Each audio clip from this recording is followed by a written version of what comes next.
Good morning. Day 96 on the trail.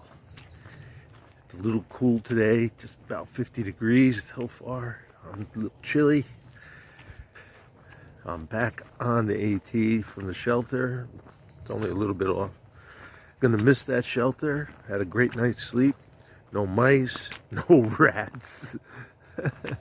So today's agenda, I'm gonna try to go to the third shelter. It's about an 18.5 mile day. Every day I'm going to try to gain a little on my schedule, so I can take some extra days, maybe when I get home, or even in Harper's Ferry. So it's 7 o'clock. Actually got up later than I wanted to, but I slept so well this morning. It was really nice. So I will certainly show you all the highlights going up the trail, but I am going to try to bang out some miles and as I said, get ahead of my planned schedule. So all right, very good. Let me get going. Okay, here's a shrub, small tree. It's really hard to distinguish from anything else. As you can see, it's alternate branching, entire leaf. All right, no teeth on it or anything. In the fall, it's easier to tell when the fruit is on it, but right now you can, it's got a great aroma. Kind of a, I want to say a cinnamony orange. It's called spice bush. It's it's an indicator of good, rich, moist soils. And that's what the pioneers and the colonists knew. If they found spice bush, it was a good place for growing crops and stuff. But it's got a great smell. My understanding is they used to grind up at least the excuse me, the fruit, and use it to spice their foods up and stuff like that. But it's got that orangey, I'm trying to say orangey, cinnamony smell, orange rind. Really great smell. I don't even know how to describe it. And the fruits are very, very tiny little seeds and stuff. I think there's a cluster of 2 or 3 of them on the plant. But if I see some later in the season, I'll certainly point it out to you. All right. All this stuff growing here in this thicket, a lot of it bittersweet. I think it's Asian. I don't know for sure. It looks like the stuff at home, and I know we got a lot of the Asian stuff at home. All right. Oh, just did a bit of a climb.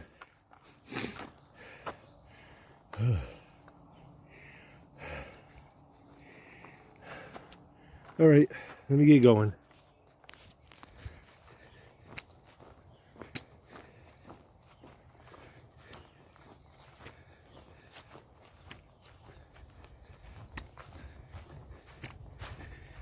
Thanks to the volunteers who weed whack and take care of the trail here. I think it's Potomac Appalachian Trail Club. Thank you for what you do. I know it's hard. It takes away from your personal time. Oh, I got a bench.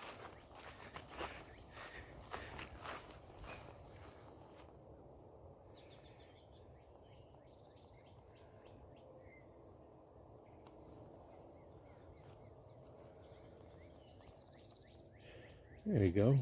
Rest spot. All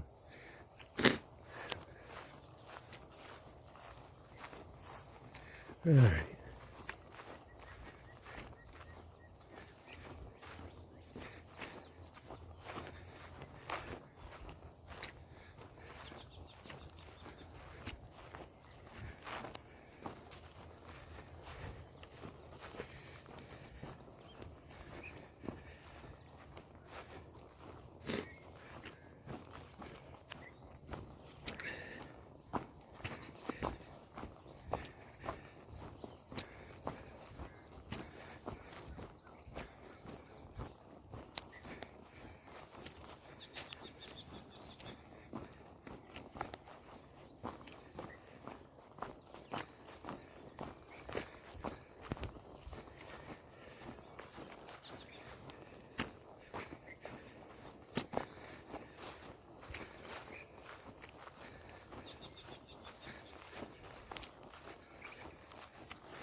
That's milkweed.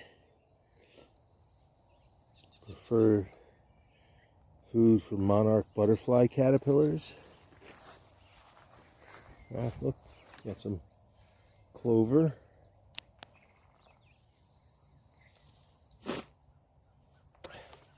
Only thing about clover is, if I remember correctly,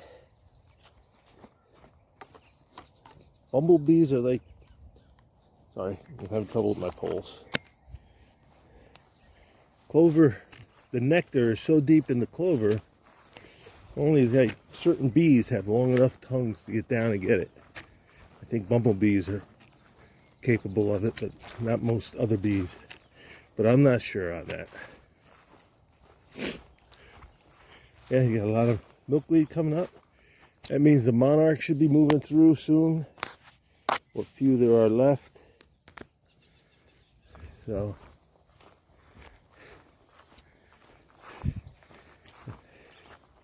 now that the milkweeds are up, the monarchs have places to lay their eggs. And remember, the monarchs, they move north, they lay eggs. And as they fly north, they lay eggs. But eventually the adults die and don't reach the more northern territories, northern areas that they go to. And as the caterpillars develop and become adults, the adults move north again.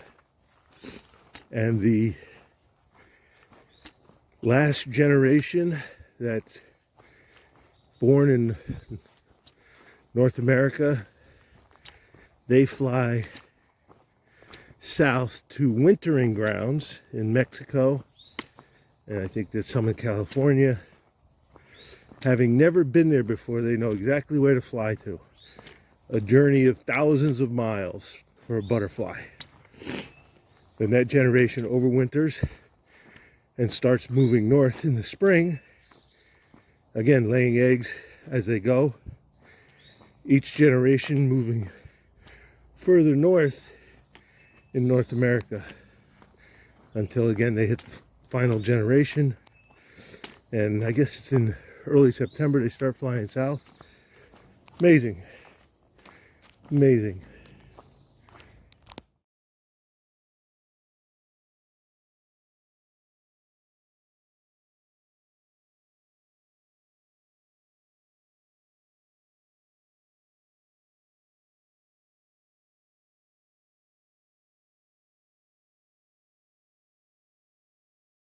Okay, here's some spice bush with fruit on it.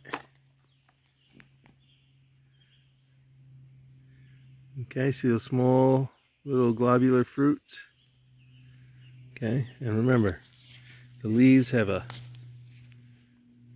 I'm going to say a cinnamony orange peel smell. Very nice. Okay, everybody. Ecology lesson, succession. This looks like it was clear cut not too long ago, because everything's still very small. Everything growing back. The piles are brush piles. That often happens when you have a clearing, or it could be being cleared for private land. I don't know, or they might have taken trees down. But probably a couple years within the last year or two. All right, but you can see along the edges, all right, how the growth is further along. It probably was like that from something that happened over there. All right, so you can see trees are starting to grow in. So this is newly done. That's probably 10 years old over there, or longer, because if it's multiflora rose and barberry, that stuff grows in so thick that trees can't really, they have a hard time getting in and getting started. See, think about it. It's hard for a tree to get sunlight if it's buried amongst all this stuff. So,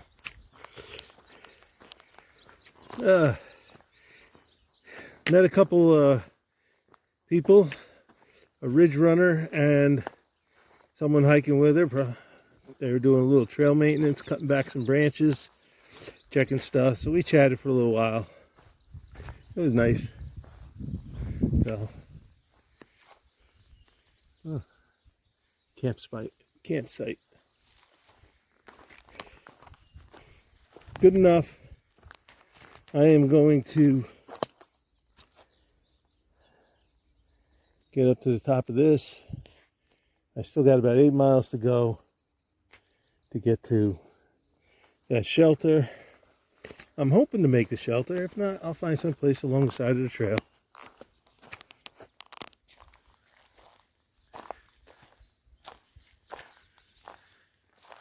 Hi, little fella. Oh, well, not as friendly as I thought you were.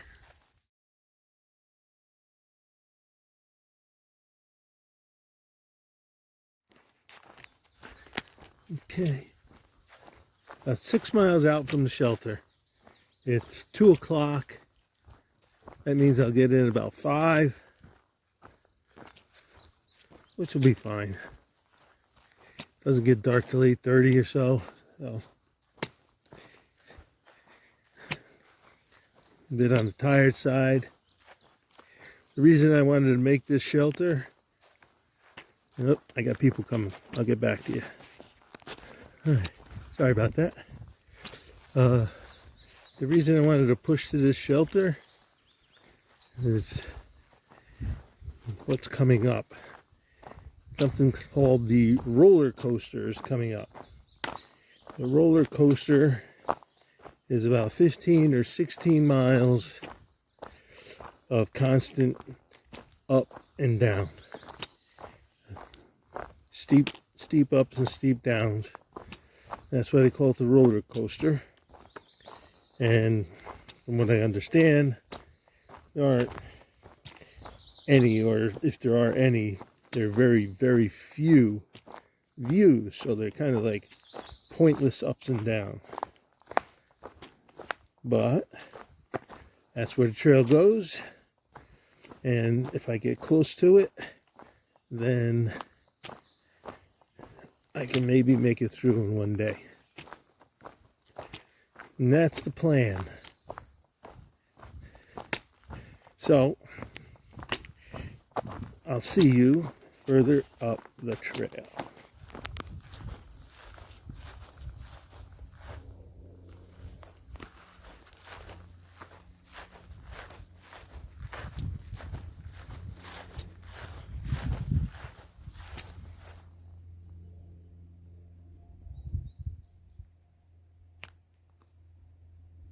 I don't know why they got the green dot there.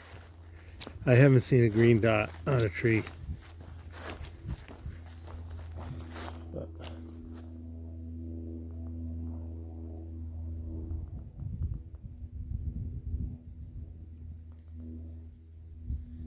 perfect example of succession. See that? All the trees growing in.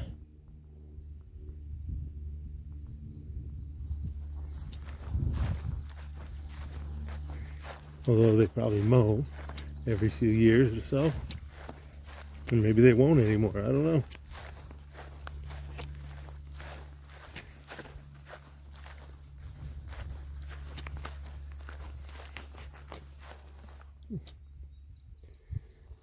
Butterfly. Sulfur yellow butterfly.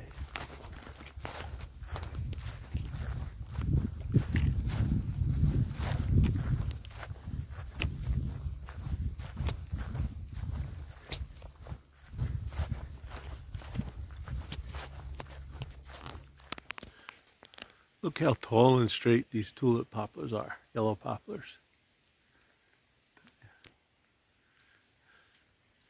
It's that one, that one, that one, that one. That's a big one. There's a lot of big ones here along the trail, but 100 feet tall, easy. All right. I think I got about 3.5 miles to go, maybe more. I don't know, optimistic. It's been a little nice trail.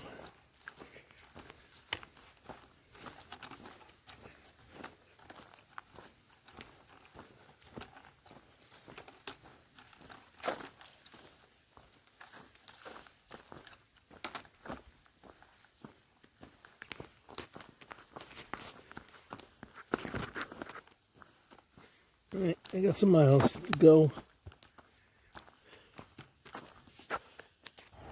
All right, about to go over these puncheons, bog boards as some people call them. And I notice we have touch me not, poison ivy, and this. That is skunk cabbage. And if you want to know why it's called that, break a leaf off and give it a whiff. The common plant in, hang on a second,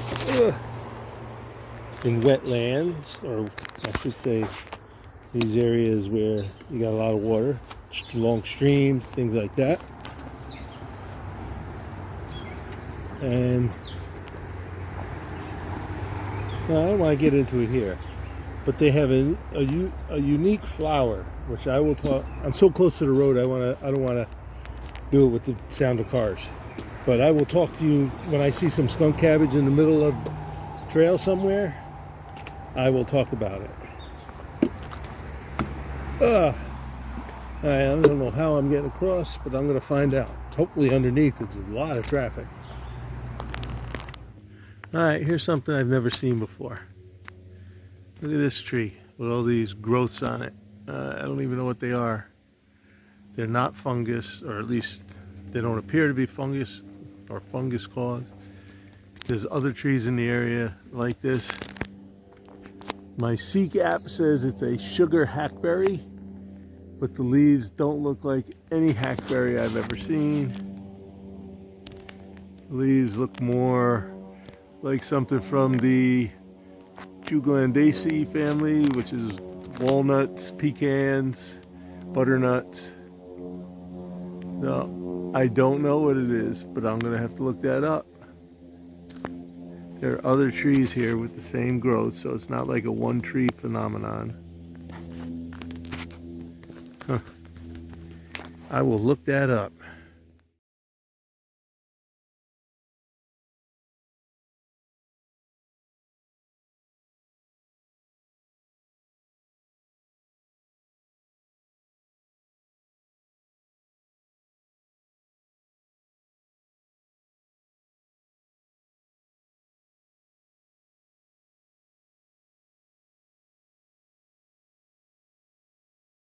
All right.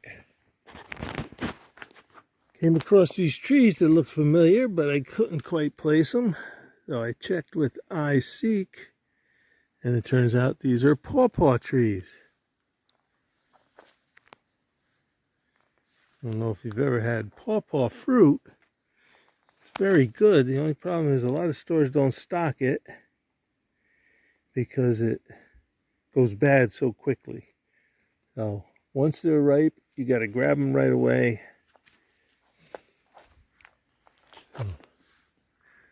Cool.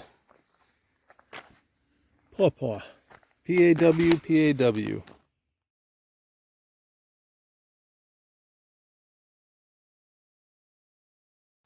Okay.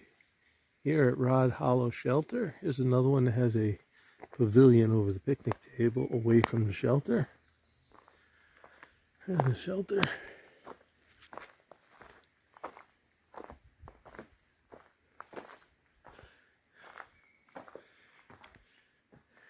Actually, it looks pretty nice. The outside's old, but the deck looks nice. Everything looks sealed up pretty well. Beautiful. Gonna make a good night's sleep. All right, it's 7 o'clock. I've been getting ready for bed.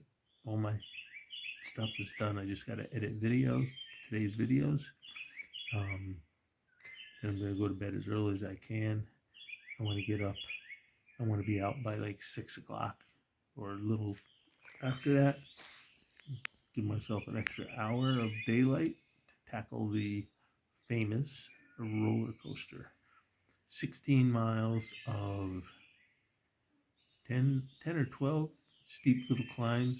Not major mountains, but they're supposed to be pretty tough, especially the two at the beginning, 2 or 3 at the beginning, 2 or 3 at the end. But it's just up and down, up and down. So that's it for tonight, and I'll see you in the morning.